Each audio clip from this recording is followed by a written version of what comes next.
Hello, everyone.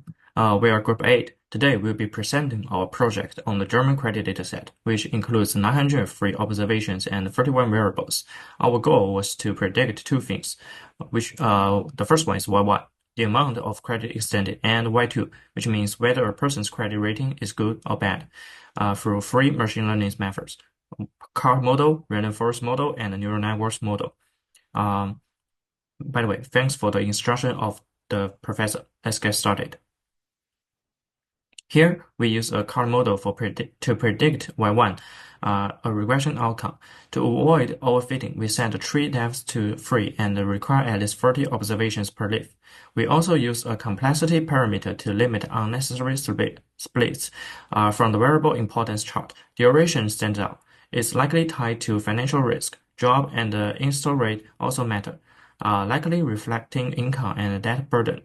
Variables like male divorce rate and co-applicant barely contributed, so the model didn't find them useful. We then built a random forest model, which uses an example of 500 trees. Each tree split on 4 randomly selected variables, and each final group had at least 5 observations. We asked the model to compute variable importance again. This model explained about 50% of the variance in Y1 and gave reasonable prediction errors. Again, duration was most important, followed by install rate and use car. Interestingly, new car and the guarantor had a negative importance, suggesting they added noise. Compared to card, random forest model captures more subtle patterns and is generally more powerful.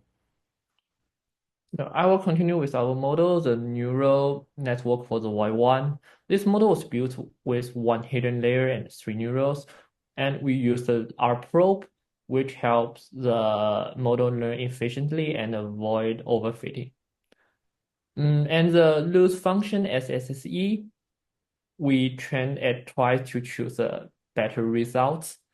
And we set a large step max of the 100,000 to make sure it runs enough iterations.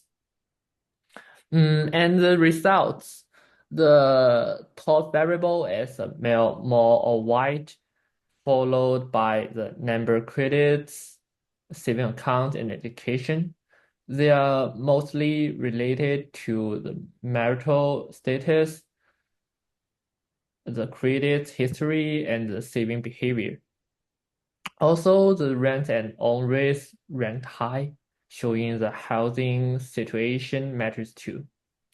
The duration was very important in the tree model, but here it only ranked tens. That shows the neural network is picking up more complex, not just obvious one.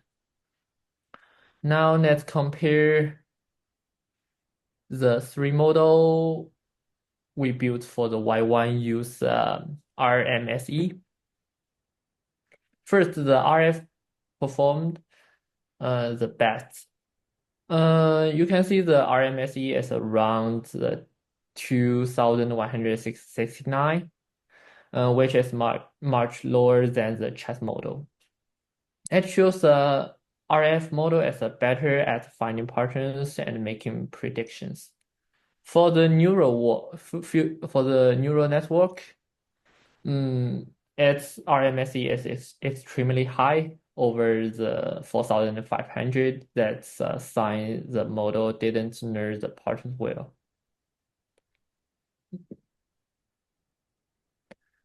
Now the chat model for the Y2.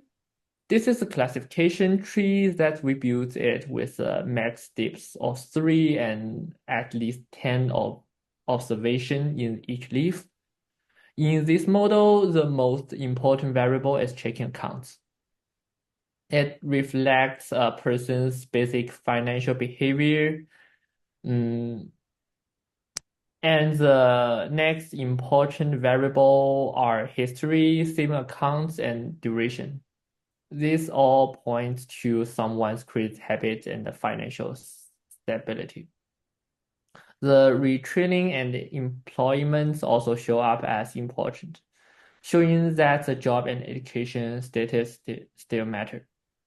On the other hand, the variables like the used car, job, and the co-applicants had low importance, meaning that they didn't play a big role in the splits. That's it. For Y2, we further built a random forest classification tree with 500 trees. A random forest model works by creating many decision trees during training and then combining their predictions to create a more accurate and stable result. We received an overall error rate for this model of 25.3%, indicating strong predictive performance. The model's top features by mean decrease accuracy are check account, duration, history, new car, and employment, which are all directly tied to a person's financial health, credit history, and loan behavior.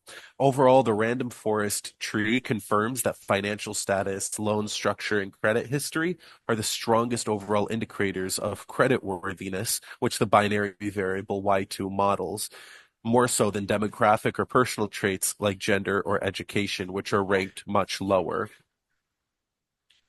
We also built a neural network model for Y2, uh, where we received several striking insights. A neural network is made up of layers of interconnected nodes, where each connection is weighted and adjusts as the model learns. The top influencer variable in this model is actually male divorce, indicating that the divorced males have a strong association with bad credit outcomes, suggesting that marital status plays a powerful role in financial behavior. Other key predictors are foreign, rent, and property status unknown, highlighting the impact of housing and residency status. These serve as proxies for financial instability or asset ownership in theory. But interestingly, variables like new car, other installment rate, and education show a moderate influence of lifestyle choices and long-term and earning potential. In contrast, value variables that are traditionally important, like duration and retraining, have almost no impact in this model, showing that the neural network learns that nonlinear patterns are distinct from the cart or random forest model and highlights social characteristics in complex and nonlinear ways. When we compare these three models by their area under the curve, we see that the random forest model performs the best. Their AOC is 0.8212, indicating a strong discrimination between good and bad credit classifications. The neural network model, however, has the lowest AOC of 0.753, almost on the zero point 0.7 cutoff rate for comparison, suggesting it's the weakest in the three of distinguishing between good and bad credit cases. Overall, the AOC results suggest that the random forest model is the most reliable. And the disconnect between the neural networks model results in terms of variable importance and the random forest model is more likely explained by misfit.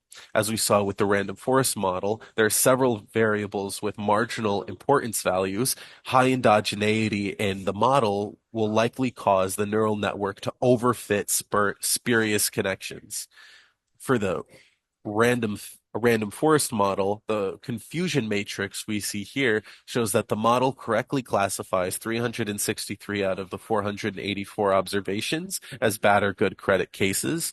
The sensitivity of the model is approximately 78.68%, meaning it correctly identified 363 out of 462 actually good credit cases, which is good for true positives. However, the specificity or true negative rate is more around 17.39%, meaning it only correctly identified 10 out of the 58 bad credit cases, indicating that the model struggles to flag risky applicants and may lead towards over approving. Yeah, that's all. Thanks for your listening. Thank you.